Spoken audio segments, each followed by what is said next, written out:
Ana Luísa. Preparem os vossos corações, porque Ana Luísa tem uma unção poderosa e a palavra sempre, ou melhor, a palavra nunca vai e fica e nos deixa ficar da mesma forma. Posso orar? Amém. Pai, obrigado pela unção e pela palavra que a Ana Luísa nos traz hoje.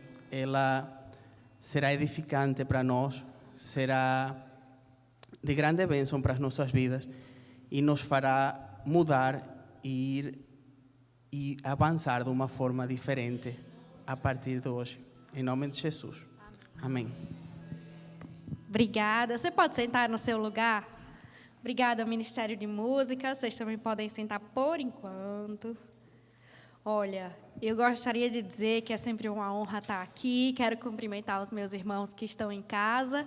Mas vocês que estão em casa não viram uma coisa que aconteceu hoje aqui em nosso meio. Só quem está presente pela primeira vez está vendo. Pastor Jean de Cachecol. A maior prova de que está frio é que o pastor Jean está de cachecol. Eu nunca vi nunca antes, na história dessa igreja, isso aconteceu. Então, você que está em casa, deixou de presenciar esse fato inédito, histórico. Mas como o Emanuel disse, aqui é mais quentinho, no espírito. Você pode vir presencialmente, que com certeza esse tipo de coisa é só para quem está aqui. Olha, nessa noite nós vamos falar a respeito de graça bíblica, a graça à luz da palavra de Deus. Você pode abrir a sua Bíblia em Mateus capítulo 26, versículo 28. Mateus 26, 28. E eu quero parabenizar todos que vieram aqui. Vocês são verdadeiros fortes do Senhor. Venceram o frio. Não que você esteja que está em casa também não seja. Você também é um forte do Senhor. Mas quem está aqui foi guerreiro hoje. Mateus 26, 28. Porque isto é o meu sangue. Isso é Jesus a falar. O sangue da nova aliança, derramado em favor de muitos para a remissão de pecados. A nova aliança, ela foi selada com o sacrifício de Jesus, o derramamento de sangue de Jesus na cruz. O seu sacrifício foi o que nos deu acesso à graça da nova aliança, a desfrutar das bênçãos da nova aliança. Amém? Lá em Efésios capítulo 2 diz, Efésios capítulo 2, versículo 8 diz: porque pela graça sois salvos, mediante a fé, e isso não vem de vós, é dom de Deus, não de obras para que ninguém se glorie, pois somos feitura dele, criados em Jesus Cristo para as boas obras, as quais de antemão preparou para que andássemos nelas. Glória a Deus. Eu tirei aqui o meu coisa. Voltei. Coisas da tecnologia, né? Se eu tivesse só com a minha Bíblia aqui, isso não acontecia, esse tipo de coisa.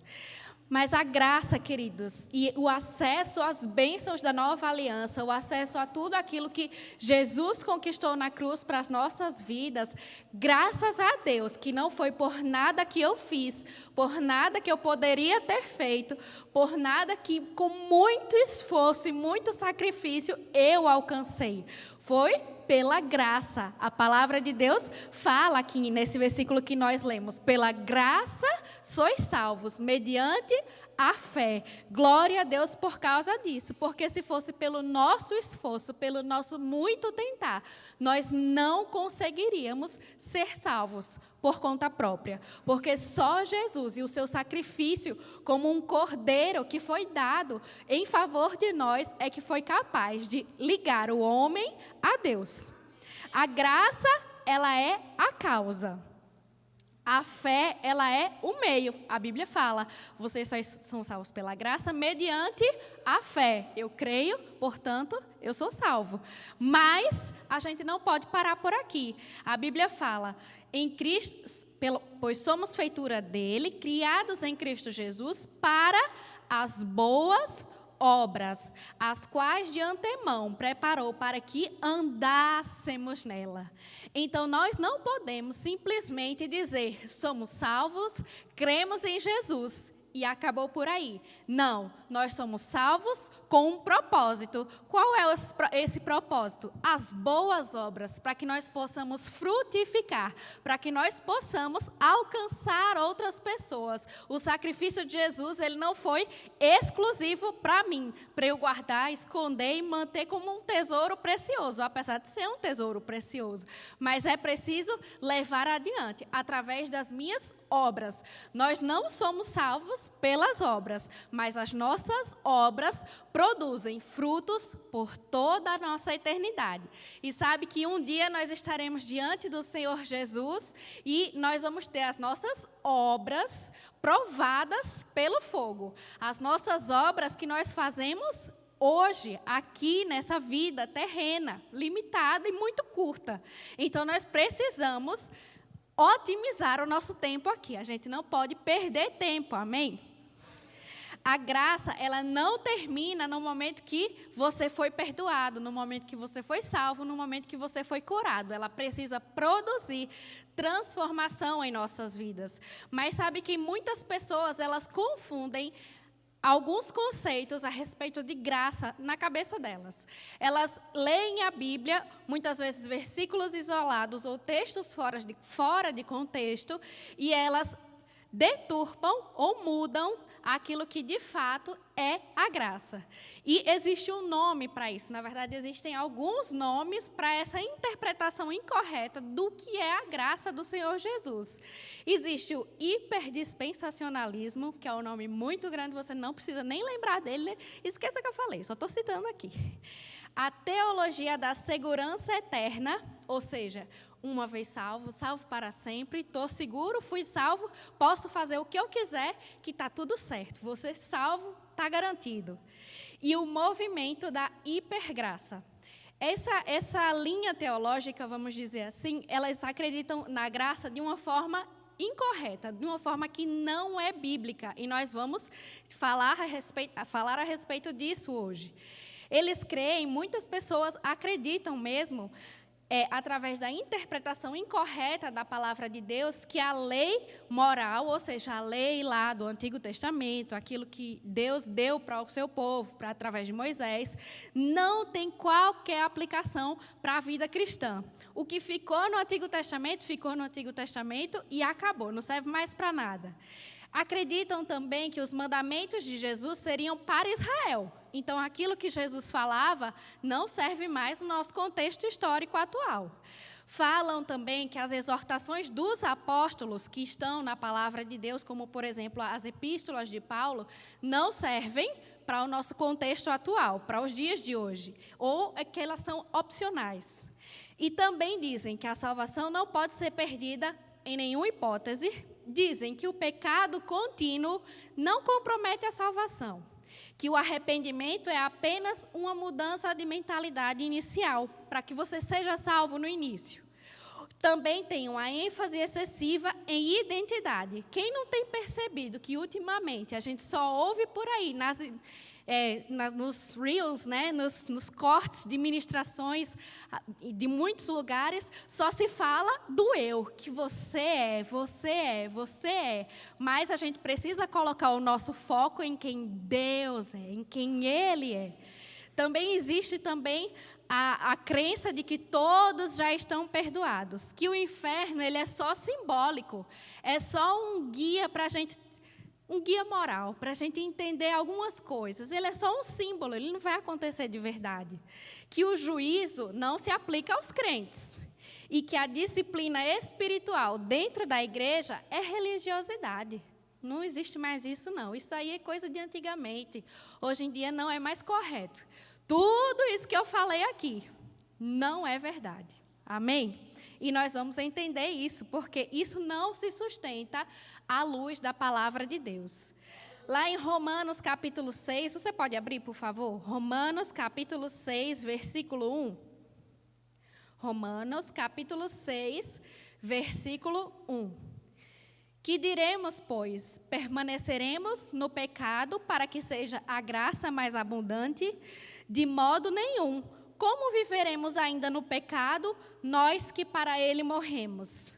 A graça, ela não simplesmente perdoa o velho homem, ela enterra aquilo que ficou no nosso passado, aquilo que um dia nós fizemos, as práticas que nós tínhamos antes de conhecer a Cristo, elas não existem mais e não são compatíveis com a vida cristã correta.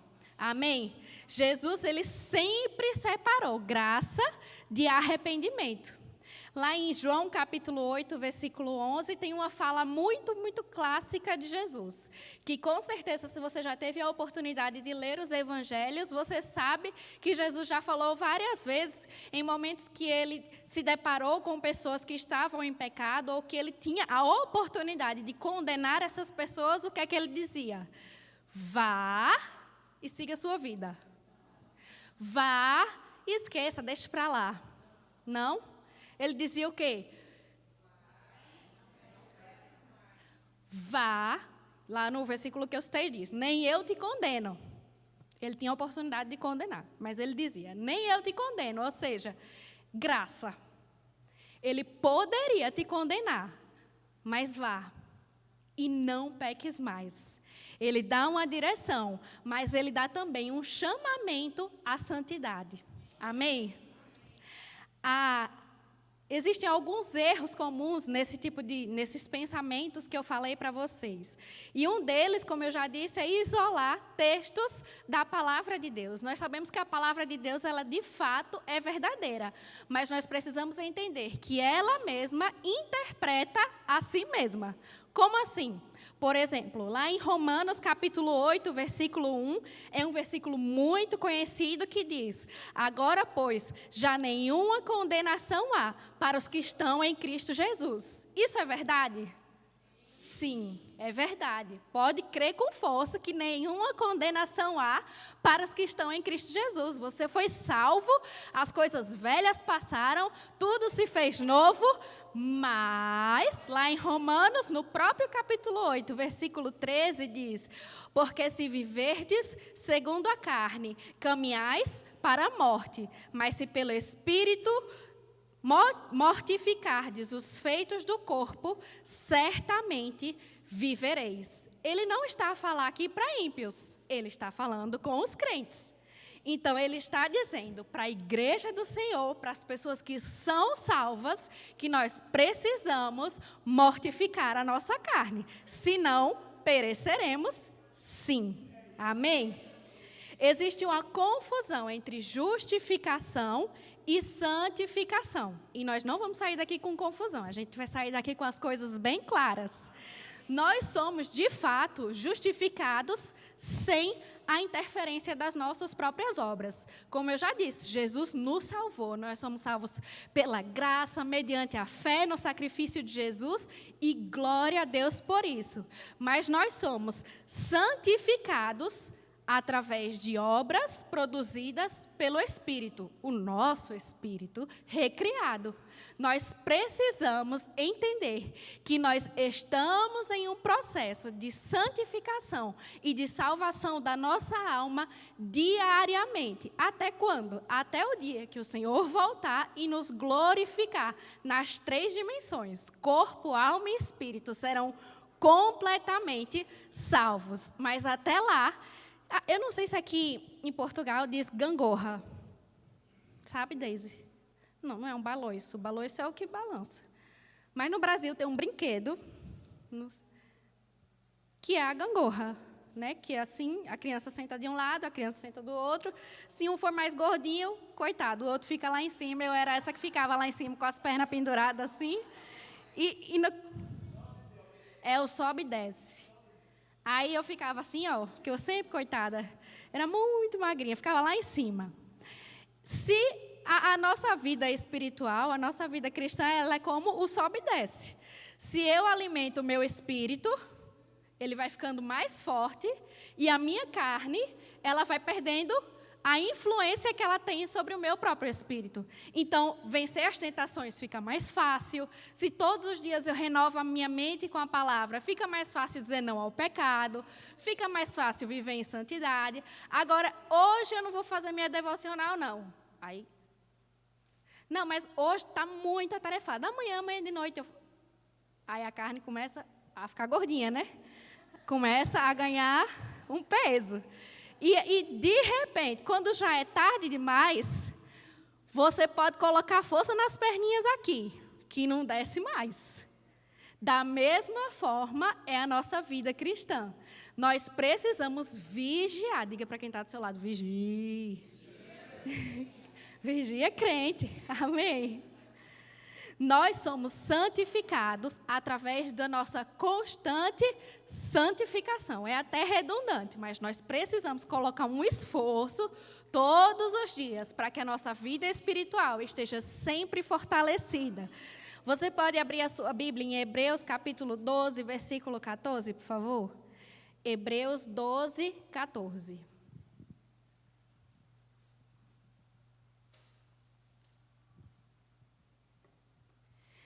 Segui a paz com todos e a santificação, sem a qual ninguém verá o Senhor. Ele está falando para crentes. Se não fosse preciso me santificar para ver um dia o Senhor, ele não diria isso, mas ele está a dizer, segui a paz com todos e a santificação, sem a qual ninguém verá o Senhor. E como eu disse, existem 3 tipos de salvação que são mencionados na Bíblia, que na verdade é uma única salvação em 3 dimensões, vamos dizer assim. A Bíblia fala, nós fomos salvos espiritualmente, quando nós aceitamos a Jesus, o nosso espírito, o nosso homem interior, quem de fato nós somos, a nossa essência, foi instantaneamente recriada, purificada e feita uma com Deus. Amém? Mas a Bíblia também fala que nós somos salvos, ou seja, diariamente a nossa alma, o nosso intelecto, o nosso entendimento é renovado com a palavra de Deus e se mantém em santificação. E a Bíblia também fala que nós seremos salvos, ou seja, a Bíblia está confusa? Nós somos ou seremos? Não, os 3. O nosso corpo físico, nossa carne, que está sujeita à ação do tempo, que está sujeita à ação das guloseimas, que está sujeita à ação de muitos fatores externos, um dia será completamente glorificado, como eu disse, no dia que o Senhor Jesus vier, na verdade, vier nas nuvens. Nós seremos glorificados, amém? Lá em Gálatas, capítulo 5, 16, você pode abrir, por favor, Gálatas 5, 16? Mas sabe que, antes disso, a graça, ela não é uma ideia abstrata. Como eu falei, a graça, ela opera através do Espírito Santo. Nós somos um espírito recriado, salvo, purificado e conectado com o Espírito Santo. Nós temos livre acesso ao Pai. E quando a gente fala de pecado, de vencer o pecado, de permanecer numa graça que entende que nós não fomos chamados mais para andar em pecado, você pode pensar, mas eu estou lidando com essa situação, com esse pecado, e eu não consigo, para mim é impossível que uma pessoa viva sem pecar. Agora, deixa eu te fazer uma pergunta. Você consegue, seja sincero, você consegue, pode responder, tá? Você consegue ficar 3 minutos sem pecar? Pode dizer que sim. 3 minutos. Consegue, não consegue? É fácil. 3 minutos consegue ficar sem pecar. Se você consegue ficar 3 minutos, você consegue ficar 3 horas. Quem fica 3 horas, fica 3 dias. Quem fica 3 dias, fica 3 anos. Se não fosse possível viver uma vida sem pecar, Jesus não teria conseguido completar a obra dele aqui. Porque ele veio provar que, como homem, é possível viver uma vida plena e santa. e ele foi tentado. Nós vemos na Bíblia que ele foi muito tentado. Ele era o Filho de Deus, mas ele estava aqui como homem. E ele conseguiu vencer sem pecar. Então, nós conseguimos também. Amém? Você abriu Gálatas 5,16? Andai no Espírito e jamais satisfareis a concupiscência da carne. A graça não ignora que nós temos uma carne, mas como eu falei, do sobe e desce. Estou tentando lembrar. Sobe e desce. Nós precisamos fortalecer o nosso espírito e, consequentemente, a concupiscência da carne, ou seja, aquela nossa parte que ainda vai ser salva só naquele dia glorioso, vai perdendo a sua eficácia sobre a nossa mente. Amém? A nossa mente é que vai ser o fator decisivo aqui. Nós precisamos ter um arrependimento verdadeiro. Como eu falei agora há pouco, tem muitas pessoas que chegam e dizem, nossa, mas eu estou lutando muito contra isso, eu não consigo imaginar viver uma vida sem pecar, eu peco, me arrependo, peco, me arrependo, peco, me arrependo. Deixa eu ser bem clara com você, em amor do Senhor. Se você peca hoje, se arrepende amanhã, peca hoje, se arrepende amanhã, peca hoje, se arrepende amanhã, você não se arrependeu. Amém? O arrependimento genuíno é aquele que Jesus fala, vá, mas não peques mais. Levanta a poeira, sacode a poeira, vida que segue, não olha para trás, mas também não volta. O arrependimento genuíno, ele produz frutos, que são boas obras. E ele não volta no pecado, porque ele se arrependeu verdadeiramente. Amém? Lá em 1 Pedro, capítulo 2, versículo 9, enquanto você abre, eu quero deixar bem claro que nós não somos pecadores redimidos. Você é raça eleita, sacerdócio real. Você é mais que vencedor, você é filho de Deus, você é poderoso, você tem o Espírito Santo. A Bíblia fala que os que receberam da graça e o dom da justiça reinarão em vida. Você não é um pecador que deu certo. Não, você é filho de Deus, vitorioso, amém? Lá em 1 Pedro, capítulo 2, versículo 9, diz: vós, porém, sois raça eleita, sacerdócio real, nação santa, povo de propriedade exclusiva de Deus, a fim de proclamardes as virtudes daquele que vos chamou das trevas para a sua maravilhosa luz. Enquanto eu me vejo como alguém que está sempre preso ao pecado, enquanto eu me vejo como alguém que não consegue se livrar do pecado, enquanto eu me vejo como alguém coitadinho, que está debaixo do peso do pecado, e não me vejo como filho de Deus, que é nação santa, povo de propriedade exclusiva, eu não consigo deixar o pecado. Mas quando eu olho para a palavra de Deus, fortaleço a minha alma, fortaleço o meu espírito e entendo quem eu sou e a graça abundante de Deus que há diante de mim para que eu desfrute dos benefícios da nova aliança, fica até fácil. Amém? Lá em 1 Coríntios, capítulo 15, versículo 10, diz: pela graça de Deus, sou o que sou, e a sua graça para comigo não foi vã. Eu gosto de trazer esses textos que falam para a igreja, porque nós somos igreja do Senhor, nós somos filhos de Deus. E se Ele está a dizer aqui, veja, pela graça de Deus sou o que sou, e sua graça para comigo não foi vã, significa que, às vezes, a graça do Senhor para com algumas pessoas foi em vão. Eu não quero ser esse exemplo em que Jesus morreu por mim, mas foi à toa, porque eu não usufruir dos benefícios da graça dele para a minha vida. Eu não quero ser esse exemplo de que a graça dele foi vã. Ele não morreu por mim em vão. Ele não morreu por você em vão. Ele morreu por você para que você tivesse acesso à nova aliança, para que você tivesse acesso à gloriosa graça abundante, que não é uma graça para que eu viva como antes. É uma graça que me transforma nas 3 dimensões, para que eu possa desfrutar com a abundância daquilo que Ele tem para mim. Amém?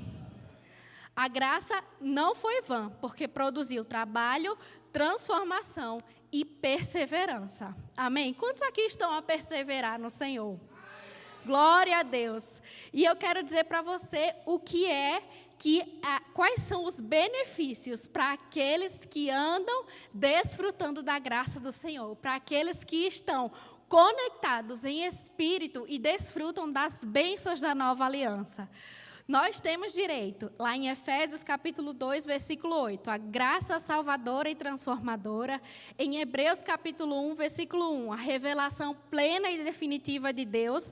2 Coríntios 1, 20, ao cumprimento de todas as alianças anteriores. Em Jeremias capítulo 31, fala que nós temos agora a lei do Senhor escrita nos nossos corações. Romanos 8,15, relacionamento espiritual e acesso ao Pai.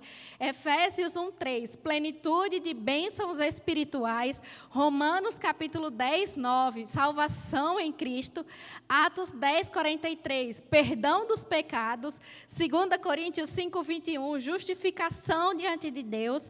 1 Pedro capítulo 1, 23, regeneração e novo nascimento. Efésios 1, 13, selo e garantia do Espírito Santo. 1 Tessalonicenses 5, 23, santificação. Romanos 8, 15, adoção como filhos de Deus. João capítulo 1, versículo 12, inclusão na promessa. Atos 2, 38, derramamento e habitação do Espírito Santo. Atos 10, 38, cura e restauração pelo ministério de Jesus. Colossenses 1,13, libertação do domínio das trevas. E João 3,16, a garantia da ressurreição e da vida eterna. Tá pouco? Não é possível que ainda vale a pena pensar erroneamente que a graça é pouca coisa. Não, a graça bíblica, a graça que Jesus tem de fato para as nossas vidas, ela é plena e abundante, para que nós possamos desfrutar de todas essas bênçãos. Mas eu vou te dizer, não é inteligente e não é bom querer ficar de fora. Não é inteligente querer trocar tudo isso pelo pecado. Não é sábio, não é a melhor decisão. O Senhor Jesus nos chamou. E você que está, independente de você estar aqui, de você estar a ouvir isso de casa ou de onde você estiver, o Senhor te chama para viver a abundância da graça em todas as suas dimensões, de todas as formas. Nós temos o acesso a uma vida de cura, na verdade, uma vida de saúde divina. E quando for preciso, da cura também. Nós temos acesso à prosperidade divina, nós temos acesso à plenitude na nossa alma, à paz que excede todo o entendimento. São tantas coisas que a palavra de Deus nos garante, que eu poderia passar a noite inteira aqui, só lendo uma atrás da outra, atrás da outra, atrás da outra. Mas o que eu quero fixar com você nessa noite é que não vale a pena viver uma vida de qualquer forma, porque a graça do Senhor, na minha e na sua vida, ela não é vã. Amém? A graça que nos leva à cruz diariamente, a graça que não nos leva à cruz diariamente, ela não é a graça que Cristo conquistou. Nós estamos diariamente a renovar nossa mente, nós estamos diariamente a mortificar a nossa carne, nós estamos diariamente a entender que é muito melhor seguir ao Senhor, que é muito melhor me dedicar e fortalecer o meu espírito e mortificar a minha carne, porque um dia Ele olhará para mim e para você e vai dizer, servo bom e fiel. Um dia as minhas obras e as suas serão provadas pelo fogo. Um dia nós estaremos diante dele. E o que é que nós vamos apresentar para ele? Senhor, fui salvo, mas um dia eu pecava, outro dia não. Um dia eu pecava, outro dia não. Um dia eu pecava, outro dia não. E essas obras, que são obras na mesma, são provadas pelo fogo e são como palha, porque queima, não tem substância, não produziu nada de concreto. Mas se eu olho para o Senhor e digo, Senhor, aquilo que o Senhor me entregou um dia, eu fui fiel. Com aquelas pessoas que o Senhor me concedeu, eu fui o melhor que eu pude. Com a minha família, eu cuidei deles. Eu criei os meus filhos nos teus caminhos. Eu fiz e fui fiel. E essas obras são como pedras preciosas. Elas não são consumidas pelo fogo. Elas têm um alto valor. E é isso que eu espero um dia. Olhar diante do meu Senhor e poder entregar para Ele. E Ele poder me recompensar, não simplesmente naquele momento, mas por toda a eternidade. Amém? Eu quero chamar o Ministério de Música, por favor. E eu quero dizer para você que essa graça, ela está disponível para você. Eu sei que o Emanuel perguntou aqui se tinha alguém nos visitar pela primeira vez. Eu acho que não tinha, não foi? Mas caso você esteja aqui pela primeira vez e você diga, ok, eu entendi essa palavra e eu quero poder ter acesso, eu quero poder desfrutar dos benefícios dessa graça, eu quero ter acesso ao Espírito Santo habitando dentro de mim, a Jesus a viver dentro de mim, e eu quero te dar a oportunidade nessa noite. Se você ainda não confessou Jesus com a sua boca e talvez você já crê no seu coração, mas você ainda não fez essa declaração de fé, eu quero te dar a oportunidade. A palavra de Deus, como eu já disse, diz que nós somos salvos pela graça, mediante a fé em Cristo Jesus. E a palavra também fala que se nós confessarmos a Ele com a nossa boca, crendo no nosso coração, nós seremos salvos. Alguém aqui deseja fazer essa oração nessa noite? Você que quer entregar a sua vida ao Senhor, tem alguém aqui? Você pode levantar a sua mão nesse momento? Todos salvos?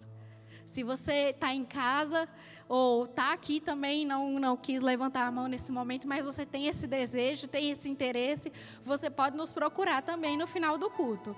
Eu quero que você fique de pé e eu quero também poder te oferecer outra coisa que é um dos benefícios da graça do Senhor Jesus, que é o acesso à cura divina. Eu quero saber se tem alguém aqui nessa noite que você está a passar por algum momento de enfermidade, você precisa de uma oração por cura aí no lugar onde você está. Tem alguém aqui que precisa de oração por cura? Também está disponível nessa noite. Mas eu quero orar de qualquer forma, caso tenha alguém em casa, e nós vamos concordar juntos, amém?